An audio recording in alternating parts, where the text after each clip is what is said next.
Assalamualaikum warahmatullahi wabarakatuh. Kembali lagi bersama video pembelajaran geografi di channel Ibu Anissa.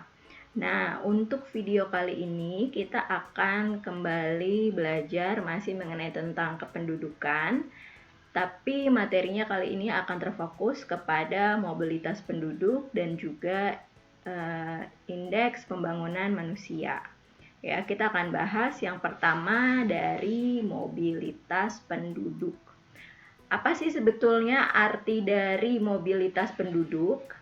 Nah, mobilitas penduduk itu adalah pergerakan penduduk dari satu daerah ke daerah lain, baik untuk sementara maupun untuk jangka waktu yang lama atau menetap seperti mobilitas ulang-alik dan migrasi. Ya, jadi dari katanya saja mobil, ya kita ingat, kita gambarkan mobil itu selalu bergerak. Jadi mobilitas penduduk itu adalah penduduk yang bergerak melewati batas-batas wilayah secara geografis. Kemudian yang berikutnya, bentuk mobilitas penduduk. Ternyata bentuk mobilitas penduduk itu ada dua. Yang pertama itu adalah mobilitas vertikal dan mobilitas horizontal. Kalau mobilitas vertikal ini sering disebut dengan perubahan status, dan salah satu contohnya itu adalah status pekerjaan. Mungkin kalau kita bisa bilang mobilitas vertikal ini fokusnya pada kehidupan masyarakat, atau dalam pembelajarannya itu mungkin lebih masuk ke pembelajaran sosiologi, berubahnya status seseorang dikarenakan misalnya pekerjaan yang mungkin tadinya dia bekerja sebagai buruh, kemudian dia berpindah menjadi karyawan, ya maka status sosialnya akan berubah. Inilah yang disebut sebagai mobilitas vertikal. Sementara mobilitas horizontal ini sering disebut sebagai mobilitas geografis. Pergerakannya melintasi batas wilayah. Nah, yang akan kita bahas lebih lanjut itu adalah jenisnya mobilitas horizontal, yang mana pergerakan penduduknya ini adalah melewati batas-batas geografis atau batas-batas wilayah. Nah, jenis mobilitas horizontal sendiri ada dua, ya. Jadi dibagi lagi menjadi dua. Ada yang non permanen, ada yang permanen. Non permanen ini biasanya istilahnya adalah sirkuler, sementara yang permanen ini namanya migrasi. Non permanen ini adalah perpindahan penduduk dengan tujuan tidak menetap, ya. Jadi yang sirkuler ini adalah jenis perpindahan yang tidak mempunyai niat untuk menetap di tempat tujuannya. Contohnya mobilitas ulang-alik, atau kita kenal dengan istilah komutasi, dan mobilitas musiman. Jadi yang pertama ini ulang-alik ini komutasi. Contohnya seperti jika ada seorang pekerja yang tinggalnya di Tangerang, kemudian dia bekerja di wilayah Jakarta. Setiap harinya dia melakukan pergerakan atau mobilitas. Tapi pergerakannya ini tidak mempunyai tujuan untuk menetap di Jakarta, karena tujuan satu-satunya adalah bekerja. Jadi dia berangkat dari Tangerang jam 6, kembali lagi ke Tangerang jam 6 sore. Gitu. Itu yang disebut sebagai ulang-alik komutasi. Makanya kereta yang kita kenal bergerak setiap harinya dari Jakarta ke Tangerang atau daerah-daerah lain itu kita kenal dengan istilah komuter, ya, itu dari kata komutasi. Kemudian ada musiman. Musiman juga biasanya ini dia tidak mempunyai tujuan menetap. Contohnya para nelayan yang menetap di pesisir-pesisir pantai, biasanya di saat-saat hanya ketika dia hendak bekerja. Kemudian nantinya dia akan kembali lagi pulang ke daerahnya masing-masing, gitu ya. Kemudian yang kedua ada jenis mobilitas permanen atau istilahnya migrasi. Nah, migrasi ini perpindahannya dengan tujuan menetap yang disebabkan oleh banyak sekali faktor. Apa sih faktor-faktornya sehingga migrasi itu bisa terjadi dan seseorang ingin menetap di suatu tempat yang berbeda dengan tempat asalnya? Nah, ternyata ada dua jenis, yaitu faktor daerah tujuan atau faktor penarik migrasi, dan faktor daerah asal atau faktor pendorong migrasi. Ini harus dicermati ya ketika kalian nantinya mengerjakan soal. Ada yang disebut dengan faktor penarik migrasi, berarti faktor-faktor ini berasal dari tempat tujuannya. Seperti apa tempat tujuannya? Yang pertama, di tempat tujuan biasanya kesempatan memperoleh pekerjaan lebih banyak. Ya, jadi dia melakukan mobilitas atau migrasi. Kemudian yang kedua, di tempat tujuannya dianggap lebih mudah mendapatkan kesejahteraan. Dan yang ketiga, di tempat tujuannya mempunyai fasilitas atau sarana dan prasarana yang lebih mendukung. Jadi fokusnya ada di tempat tujuannya, sehingga disebut sebagai faktor penarik migrasi. Sementara yang kedua ada faktor daerah asal atau faktor pendorong migrasi. Faktor-faktor ini biasanya disebabkan oleh daerah asalnya. Kenapa? Apa yang terjadi di daerah asal sehingga seseorang ingin berpindah dari daerah tersebut? Itu yang disebut sebagai faktor pendorong migrasi. Contohnya, yang pertama ada kepemilikan lahan yang semakin sempit. Ya, jadi di daerah asalnya tidak ada lahan lagi sehingga dia harus berpindah ke tempat yang lain. Kemudian yang kedua, kesejahteraan atau pendapatan di daerah asalnya sedikit.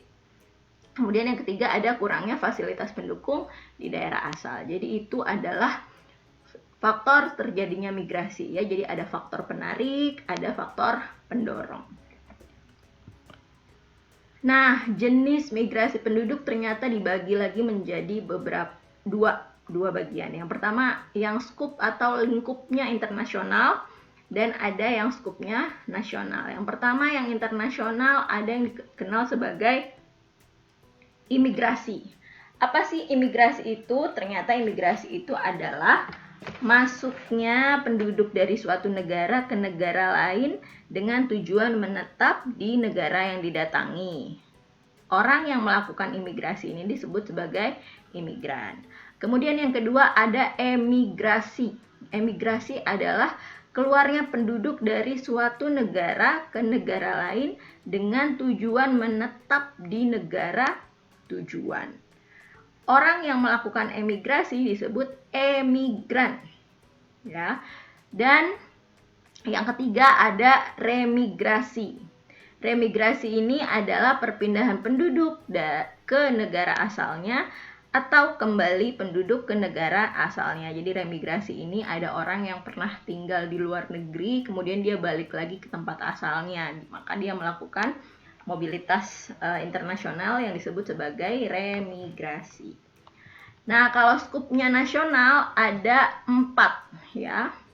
Yang pertama ada ruralisasi. Ruralisasi ini adalah perpindahan penduduk dari kota ke desa dengan kata dasar rural ya. Rural itu artinya adalah desa. Jadi ruralisasi dari kota ke desa.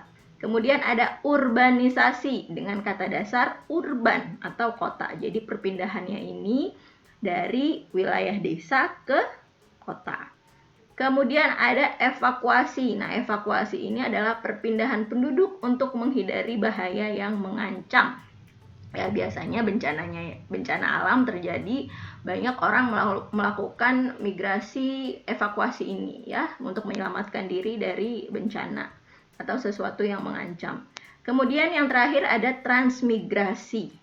Nah, transmigrasi ini adalah perpindahan penduduk dari provinsi atau pulau yang padat penduduknya ke provinsi atau pulau yang penduduknya jarang di dalam suatu negara. Jadi transmigrasi ini skupnya nasional ya. Itu adalah jenis-jenis migrasi baik yang internasional maupun nasional.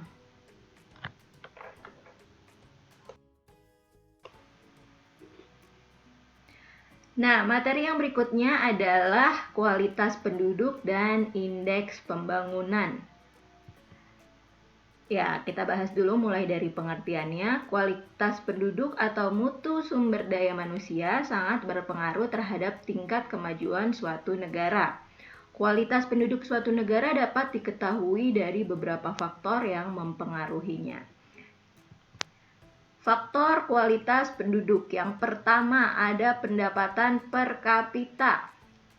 Ya, mencerminkan penghasilan yang diperoleh setiap penduduk dari aktivitas produksi. Jadi aktivitas produksi ini jangan dipikir hanya produksi-produksi yang besar seperti pabrik atau hal-hal yang besar ya, tapi ketika seseorang bekerja terus mendapatkan pendapatan, mendapatkan hasil, itu juga masuk ke dalam hitungan pendapatan per kapita. Kemudian yang kedua, faktor kualitas penduduk adalah pendidikan. Nah, kalau untuk kualitas penduduk melalui faktor pendidikan ini diukur dari tingkat kelulusan yang dilalui oleh rata-rata masyarakatnya. Jadi, apakah rata-rata masyarakat di suatu negara tersebut lulusannya SD tingkat bawah atau lulusan yang tinggi S1 dan yang lain-lain, itu mempengaruhi kualitas penduduk di suatu negara. Kemudian yang ketiga ada faktor kesehatan.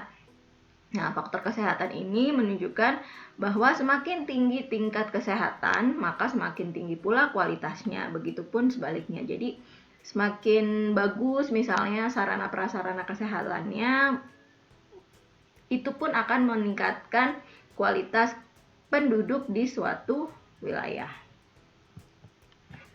Kemudian ada istilah IPM atau Indeks Pembangunan Manusia. Nah, Indeks Pembangunan Manusia ini adalah pengukuran perbandingan dari angka harapan hidup, pendidikan, standar hidup untuk semua negara di dunia. Nah, IPM itu ya, Indeks Pembangunan Manusia. Nah, faktor Indeks Pembangunan Manusia itu paling tidak ada 2. Yang pertama itu adalah angka harapan hidup, yang mempunyai arti adalah rata-rata perkiraan banyaknya tahun yang dapat ditempuh oleh seseorang di suatu negara. Nah, kalau di Indonesia, angka harapan hidupnya itu menurut data BPS di tahun 2018, itu ada di angka usia 71 tahun. Jadi rata-rata orang bisa hidup di Indonesia itu mencapai usia 71 tahun. Dan angka ini semakin meningkat di setiap tahunnya. Kenapa bisa begitu? Ya karena mungkin ada perbaikan-perbaikan di fasilitas atau prasarana dan prasarana di bidang kesehatan dan yang lain-lainnya, sehingga angka harapan hidup di suatu daerah atau di suatu negara itu bisa naik di setiap tahunnya. Kemudian faktor yang kedua ada faktor pendidikan. Nah, pendidikan ini diukur dengan rata-rata lama bersekolah dan juga angka melek huruf atau angka masyarakat bisa membaca dan menulis. Ternyata faktor angka harapan hidup dan pendidikan ini menunjukkan indeks pembangunan manusia. Kira-kira ada nggak ya dampaknya dengan angka harapan hidup, pendidikan yang masuk ke dalam indeks pembangunan manusia terhadap kondisi suatu negara? Kira-kira ada nggak sih hubungannya? Coba kalian pikirkan ya. Ya, itu adalah bahasan terakhir kita di video ini. Mudah-mudahan walaupun sebentar bisa dipahami dengan baik. Ya, jika ada pertanyaan boleh dituliskan di kolom komentar. Ya, insya Allah nanti dijawab ya. Dan silahkan juga dilihat di kolom deskripsi untuk mengetahui link penugasan. Ya, jadi silahkan dilihat link penugasannya di bawah dan dikerjakan sesuai dengan instruksi di dalamnya. Terima kasih sudah menonton sampai waktu yang terakhir ini. Mudah-mudahan video ini bermanfaat dan mohon maaf apabila ada salah-salah kata. Semoga semuanya tetap sehat dan tetap diberikan perlindungan oleh Allah. Ibu tutup dengan hamdalah, alhamdulillahirobbilalamin. Assalamualaikum warahmatullahi wabarakatuh.